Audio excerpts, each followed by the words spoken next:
بسم اللہ الرحمن الرحیم۔ السلام علیکم۔ قبر کا خوفناک فرشتہ۔ احادیث میں فرمایا گیا ہے کہ ایک فرشتے کو اللہ تعالیٰ بے نمازی پر مسلط فرما دیں گے، جس کے لمبے لمبے ناخن ہوں گے، لمبے لمبے دانت ہوں گے۔ اس کی آنکھوں سے اتنی وحشت ٹپکتی ہوگی کہ ہیبت طاری ہو جائے گی۔ اس کی ناک سے دھواں نکلتا ہوگا اور اس کا جسم سیاہ ہوگا، ڈراؤنی شکل ہوگی، لمبے لمبے بال ہوں گے۔ وہ فرشتہ اپنے ہاتھ اس کی طرف بڑھائے گا اور وہ چیخیں مارے گا۔ دنیا میں یہ عورت خاموشی سے ڈرنے والی تھی، یہ تو ذرا تیز ہوا چلنے سے ڈر جاتی تھی، یہ تو دروازے کے ہلنے سے ڈر جاتی تھی، یہ تو اتنی ڈرپوک تھی کہ وہاں قبر کے اندر اتنا ڈراونا فرشتہ ہوگا کہ پتے پانی ہو جائیں گے۔ سوچے تو صحیح وہاں اس کا کیا عالم ہوگا۔ ڈر رہی ہوگی، خوف آ رہا ہوگا، رونے کے باوجود وہاں اس کی فریاد سننے والا کوئی نہیں ہوگا۔ وہ فرشتہ ایسا ہوگا کہ اس کے دل میں رحم نام کی کوئی چیز نہیں ہوگی۔ اس کے ہاتھ میں گرز ہوگا اور اسے آنکھیں دکھائے گا۔ وہ اپنے دانت نکالے گا اور اپنے ناخن اس کی طرف بڑھائے گا، حتیٰ کہ اس کو گرز مارے گا۔ حدیث کا مفہوم ہے کہ یہ عورت 70 ہاتھ زمین کے اندر دن جائے گی، پھر نکلے گی اور وہ پھر گرہیں مارے گا۔ یہی معاملہ ہوتا رہے گا۔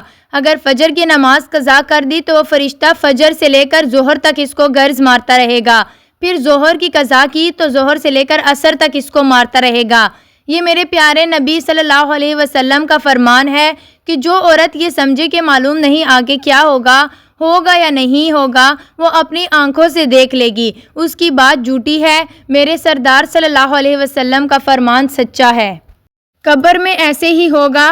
ہاں، آج اگر کسی کے دل میں شک ہے، جو نہیں مانتا، وہ اپنی موت کے بعد اس کو اپنی آنکھوں سے دیکھ لے گا۔ اللہ رب العزت نے اپنے پیارے نبی صلی اللہ علیہ وسلم کی زبان مبارک سے یہ باتیں بتلا دی ہیں۔ اللہ رب العزت ہمیں اس کا یقین نصیب فرما دے۔ بے نمازی کی سزا۔ حدیث پاک میں آتا ہے کہ اگر کوئی بے نمازی عورت قبر میں جائے گی تو اللہ رب العزت اس کے اوپر ایک سانپ کو مسلط فرما دیں گے۔ وہ گنجا ہوگا اور نہایت ڈراؤنا ہوگا۔ وہ استہا پھونک مارے گا تو اس بے نمازی عورت کے جسم کی ہڈیاں ٹوٹیں گی۔ زہر کی وجہ سے اس کو تکلیف ہوگی، جیسے ہمیں اگر کوئی بھیڑ کاٹے تو کتنی تکلیف ہوتی ہے، وہ استہا کاٹے گا تو پھر کتنی تکلیف ہوگی۔ اب تو گھبرا کے یہ کہتے ہیں کہ مر جائیں گے، مر کے بھی چین نہ پایا تو کدھر جائیں گے۔ نماز چھوڑنے کی سزا۔ حدیث پاک کا مفہوم ہے کہ جس نے جان بوجھ کر ایک نماز کو قضا کر دیا، اللہ ایک فرشتے کو حکم دیتے ہیں جو اس کا نام جہنم کی آگ کے بنے ہوئے دروازوں میں سے ایک دروازے پر لکھ دیتا ہے۔ اب اس انسان کو آگ کے بنے ہوئے دروازے میں سے گزرنا پڑے گا، اس قصور کی وجہ سے جو اس نے جان بوجھ کر نماز قضا کی۔ اس لیے حدیث پاک میں آتا ہے کہ جس کی ایک نماز قضا ہو گئی تو ایسے ہے جیسے اس کے گھر کو آگ لگ گئی ہے، اس کے بیوی بچے سب اس میں جل کے مر گئے ہیں۔ جتنا نقصان اس شخص کا ہوتا ہے، اس سے زیادہ نقصان اس شخص کا ہوتا ہے جو جان بوجھ کر نماز چھوڑ دیتا ہے۔ حضرت فاطمہ رضی اللہ تعالیٰ عنہا کی عبادت کا واقعہ۔ حضرت فاطمہ زہرا بیان کرتی ہیں، سردیوں کی لمبی رات ہے، عشاء کی نماز پڑھ کر انہوں نے 2 رکعت نفل کی نیت باندھ لی۔ قرآن میں ایسی لذت ملی، دل میں ایسی چاشنی تھی، قرآن پاک پڑھنے میں لطف آ رہا تھا، پڑھتی رہیں، رکوع اور سجود میں لطف آتا رہا، جی چاہتا ہی نہیں تھا کہ سجدے سے سر اٹھا لیں۔ چنانچہ جب 2 رکعتیں مکمل کی اور دعا کے لیے ہاتھ اٹھائے تو دیکھا کہ سحری کا وقت ہونے والا ہے۔ رونے بیٹھ گئی، کہنے لگی، یا اللہ، تیری راتیں کتنی چھوٹی ہو گئی ہیں، میں نے 2 رکعت نماز پڑھی اور تیری رات مکمل ہو گئی۔ چنانچہ ان عورتوں کو راتوں کے چھوٹا ہونے کا شکوہ ہوا کرتا تھا۔ رابعہ بصری کی دعائیں۔ رابعہ بصریہ اللہ کی ایک نیک بندی کے بارے میں آتا ہے کہ ایک رات تہجد کے لیے اٹھتی ہیں۔ جب تہجد پڑھ لی تو دعا کے لیے ہاتھ اٹھائے اور یہ دعا مانگنے لگی کہ اے اللہ، دن غروب ہو چکا، رات آ چکی، آسمان پر ستارے چمک رہے ہیں، اے اللہ، دنیا کے بادشاہوں نے سب دروازے بند کر لیے، تیرا دروازہ اب بھی کھلا ہے، اے اللہ، میں تجھ سے تیری رحمت کا سوال کرتی ہوں۔ وہ کتنی نیک ہستیاں تھیں جو رات کے آخری پہر میں اٹھ کر رب تعالیٰ سے اس کے رحم کو طلب کرتی تھیں۔ عجیب بات، حضرت شیخ عبد القادر جیلانی اپنی کتاب میں لکھتے ہیں کہ ایک بے نمازی کی نحوست 40 گھروں تک جاتی ہے۔ اب سوچئے، جس گھر میں بے نمازی رہتا ہوگا، اس گھر میں نحوست کا کیا عالم ہوگا، اور اگر کسی گھر کی ساری عورتیں بے نمازی ہوں گی تو پھر نحوست کا کیا عالم ہوگا۔ اسی لیے آج عورتیں روتی پھرتی ہیں کہ گھر میں برکت نہیں ہے، پتہ نہیں کیا بات ہے کہ ہر بچہ افلاطون بنا ہوا ہے، کوئی بچہ بات سننے کے لیے راضی نہیں۔ کبھی یہ کہتی ہیں کہ اولاد نافرمان بن گئی ہیں، کبھی یہ کہتی ہیں کہ میاں بیوی کے درمیان بنتی نہیں ہے۔ یہ سب نماز نہ پڑھنے کی نحوست ہے۔ ہر صورت میں نماز پڑھنی چاہیے۔ حضرت شیخ عبدالقادر جیلانی لکھتے ہیں کہ بے نمازی آدمی کو مسلمانوں کے قبرستان میں بھی دفن نہیں کرنا چاہیے۔ اب سوچئے کہ یہ بزرگ تو بے نمازیوں کے بارے میں یہ کہیں اور ہمارے کان پر جوں بھی نہ رینگے۔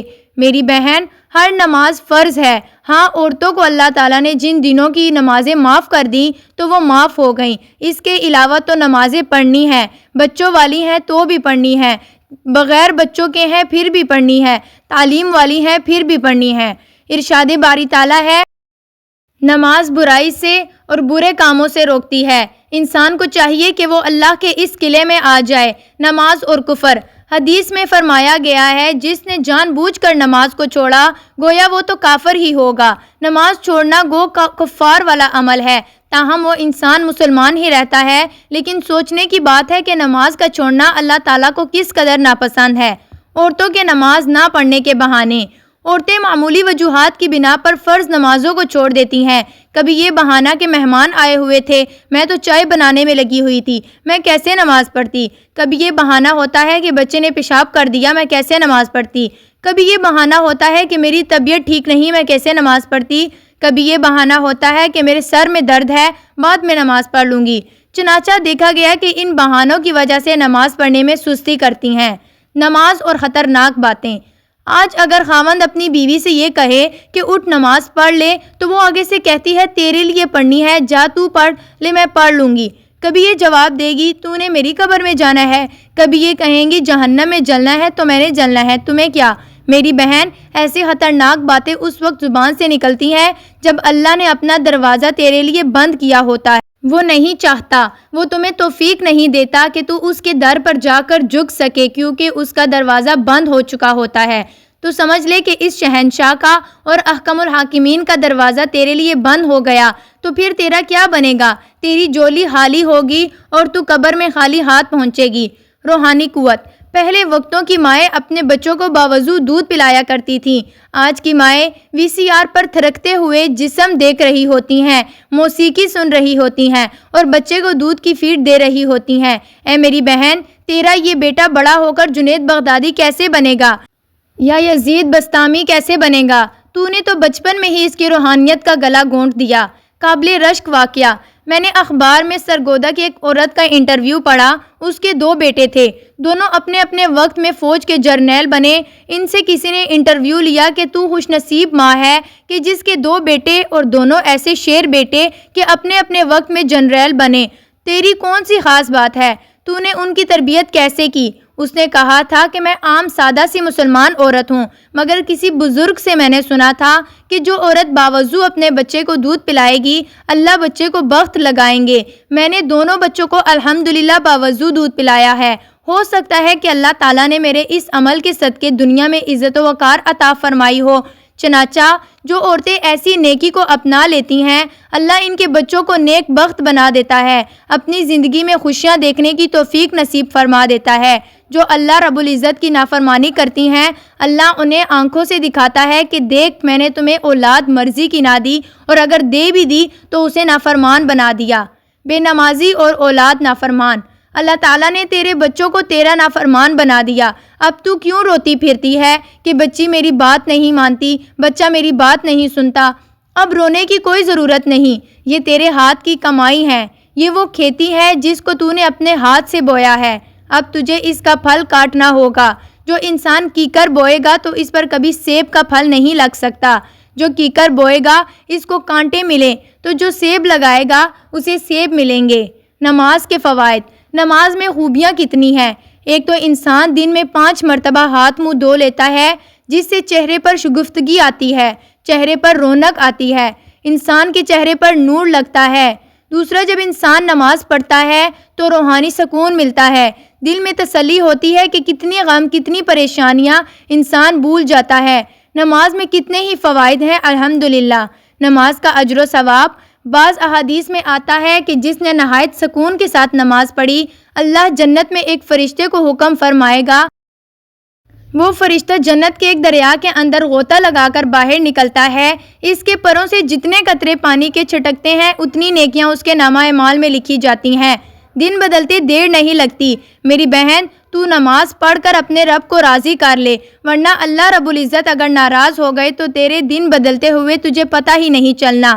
تیرے دل کا سکون چھن جائے گا، تیری زندگی کی خوشیاں چھن جائے گی، تو پھر روتی پھرتی رہے گی، تیرے بال بکھرے ہوں گے، چہرے پر اداسی چھائی ہوگی۔ آج اللہ نے تجھے خوشیاں دی ہیں، تجھے صحت دی ہے، آج تجھے اللہ رب العزت نے عزت دی ہے، تو آج اللہ رب العزت کی فرمانبرداری کر لے، اپنے اللہ کو راضی کر لے۔ اس لیے کسی نے کہا ہے یہ خزاں کی فضل کیا ہے، فقط ان کی چشم پوشی، وہ اگر نکاح کر دیں تو ابھی بہار آئے۔ جب اللہ کی رحمت کی نظر ہوتی ہے زندگیوں میں بہار آ جاتی ہے، اور جب وہ رحمت کی نظریں ہٹا لیتا ہے زندگی میں خزاں آ جاتی ہے۔